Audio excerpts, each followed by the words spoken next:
کیا دین میں تغیر کیا جائے گا جبکہ ابھی میں زندہ ہوں؟ خدا کی قسم اگر یہ حضور کے زمانے میں زکات کے اونٹوں کے ساتھ ان کے باندھنے والی رسی بھی دیتے تھے، اور اب اگر یہ کہیں گے کہ اونٹ لے جاؤ رسی نہیں دیں گے، تب بھی میں قتال کروں گا، اور خدا کی قسم کوئی میرا ساتھ نہیں دے گا تو میں اکیلا جاؤں گا۔ اور اے عمر تمہیں کیا ہو گیا؟ تم جاہلیت میں تو بڑے سخت تھے، اسلام میں آ کر تم نرم ہو گئے ہو۔ یہ ڈانٹ ابو بکر پلا رہے ہیں عمر کو رضی اللہ تعالیٰ عنہ۔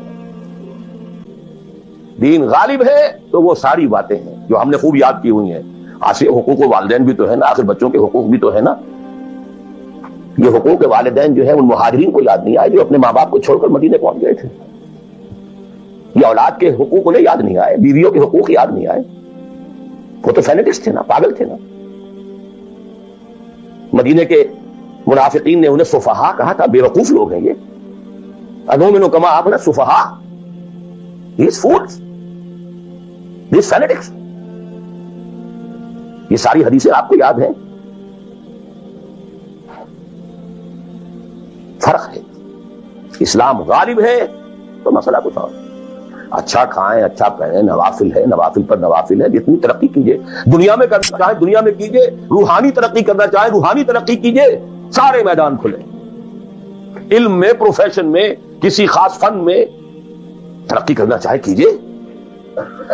دین غالب نہیں ہے، اور آپ خود 50%، 60%، 70%، 90% کافر ہیں، اس لیے کہ اس ماحول کا جز ہے جس میں کفر کا نظام ہے۔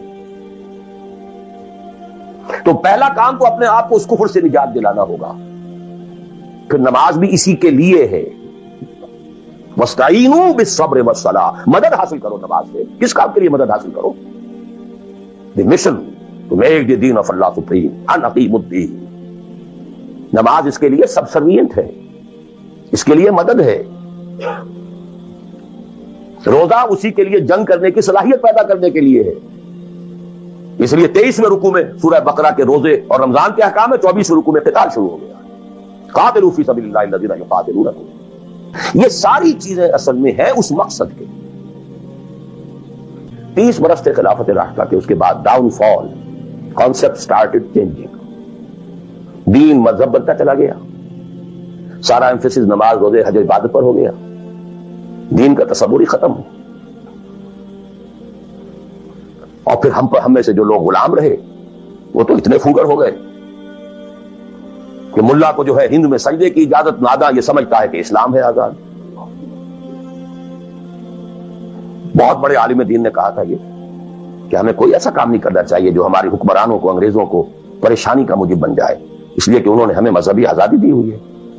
ہمارے نماز پڑھنے پہ کوئی قدغن نہیں ہے، ہمارے روزہ رکھنے پہ قدغن نہیں ہے، حج کرنے پہ قدغن نہیں ہے، لہذا we should be loyal to them۔